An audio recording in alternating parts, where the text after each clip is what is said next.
Your ascendancy requires her sacrifice, whether she wishes it or not.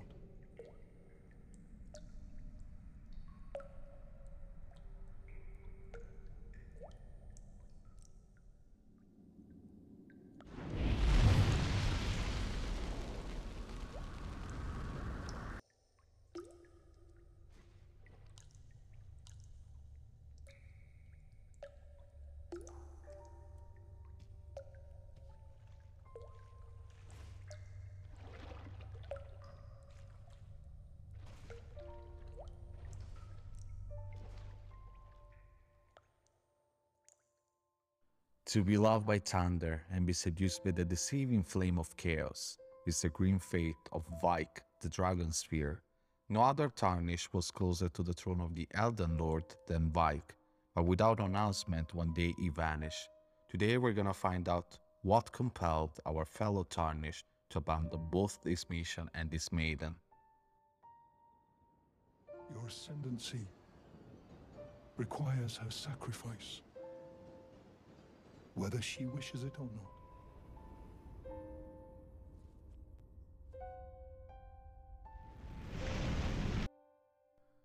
Vyke was a knight of the Round Table old, endorsed by the Two Fingers, a champion in the making, blessed with the roaring of thunder and proud member of the Dragon Cult.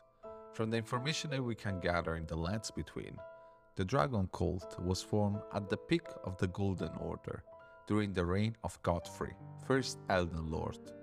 War ensued with the Ancient Dragons, a fierce conflict that would bring both factions to bear their fangs and might against each other. The dragons would descend from the sky. They would prove to be worthy foes. Bolt of Lansseax read, a great ancient dragon, Lansseax, once rained calamity upon the royal capital, the only time in historical records that Lindell's wall had fallen. This marked the dawn of the war against the dragons. During the siege of Lindell, Godfrey left for the temple in the sky, alone, with no guards to escort him. With axe in hand, the Elden Lord confronted Placidusax, the Storm Lord. At the end of the battle, the Dragon Lord lay defeated, missing a head, waiting for a final strike that would never arrive. It is not known why Godfrey refused to strike the beast down. However, that day, a new chapter was added to the saga of the Warrior King. Based on information given to us, we can only assume that during the fight, Godfrey grew to respect the resilience of dragons. Like his son Godwyn will eventually show us, it is common for the golden lineage to find friendship within fierce enemies. Strength is to be admired, not denied.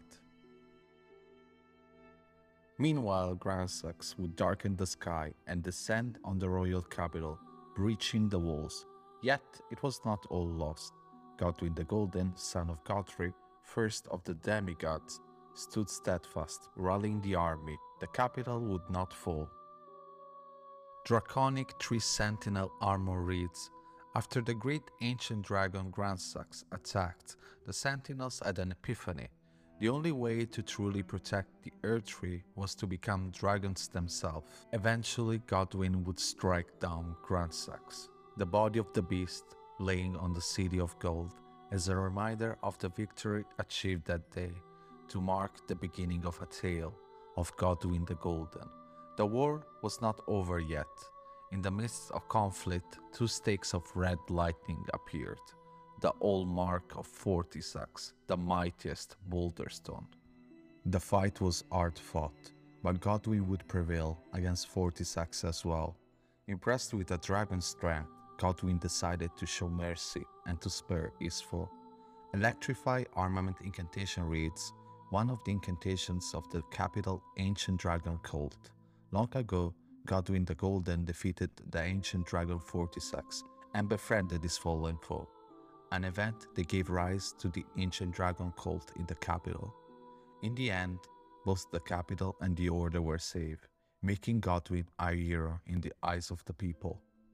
Thus, a new cult was created within the Golden Order, the Dragon Cult, as Godwin willed it so, making the worship of ancient dragons not conflict with the belief in the Earth Tree, as imbued lighting itself with gold. However, worship needs guidance to enlighten the faithful, a guiding hand to comfort them if needed.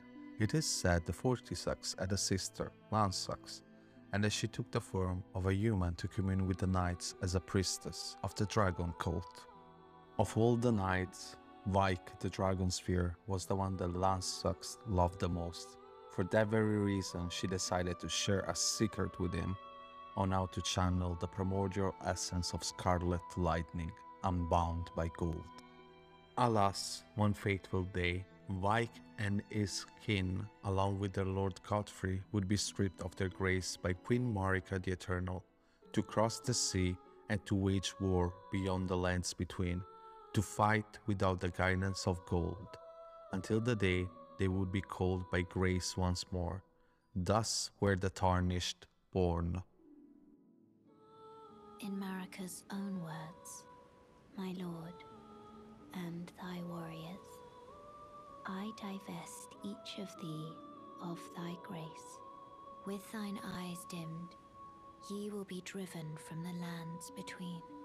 Ye will wage war in a land afar, where ye will live and die. Well, perhaps that might serve you in lieu of a maiden's guidance. The day finally arrived.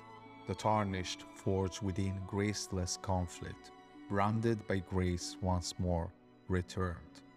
Glory surely awaited the kin of Godfrey. Yet when they return, they find only desolation and a land ravaged by the Shattering.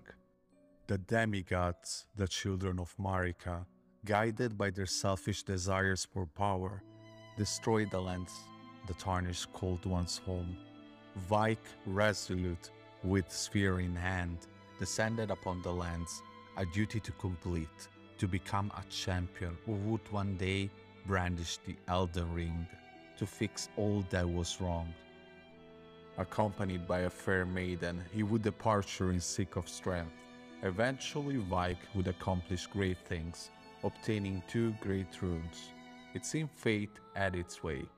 Vyke was finally ready to ascend the throne, when something terrible happened that would change his story forever.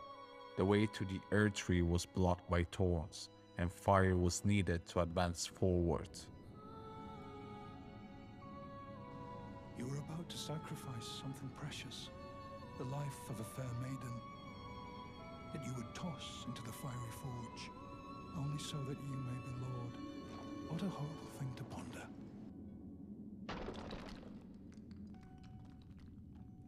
To burn the thorns which blocked the way to the Earth Tree, a sacrifice is required. A maiden must act as kindling to lit the ever-burning forge of the fire giants, set to all the power to burn the Earth Tree. But Vyke refused to sacrifice his maiden. There must be another way, he thought to himself. So close, yet so far, he wouldn't endure to let her go. Was at this moment that Vyke was approached by a stranger.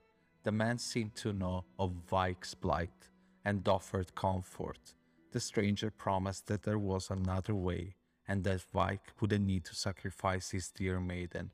Buried beneath the capital, our champion would find the answer and the solution to his troubles according to the stranger. Steadfast, Vyke returned to Lindell to find what was hidden beneath the city.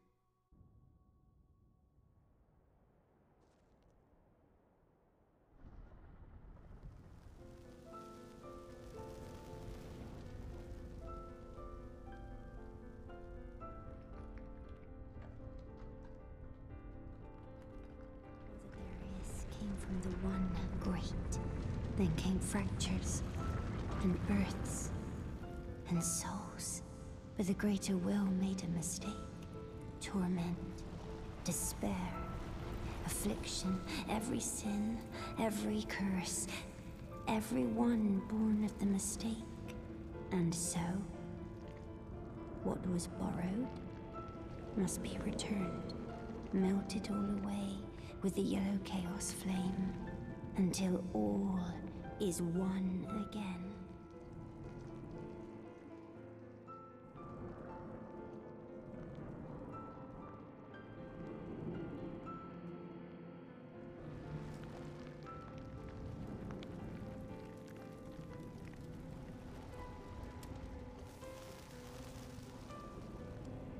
Those who gave me grace howled without words, saying they wished they were never born. Become their lord. Take their torment, despair, their affliction, every sin, every curse, and melt it all away. As the Lord of Chaos, no more fractures, no more birth. So it concludes the tragedy of Vyke the Dragonspear. In the end, he never became a lord. Until this day, no one knows what happened to his maiden. What was found beneath the capital was the yellow flame of frenzy and the madness that came with it. Vyke War Sphere reads, War Sphere singed and blistered by fingers, used by Vyke, Knight of the Round Table Old. Like Vyke himself, it has been tormented by the yellow flame of frenzy. This is it for this video. If you made it till the end of the video, thank you.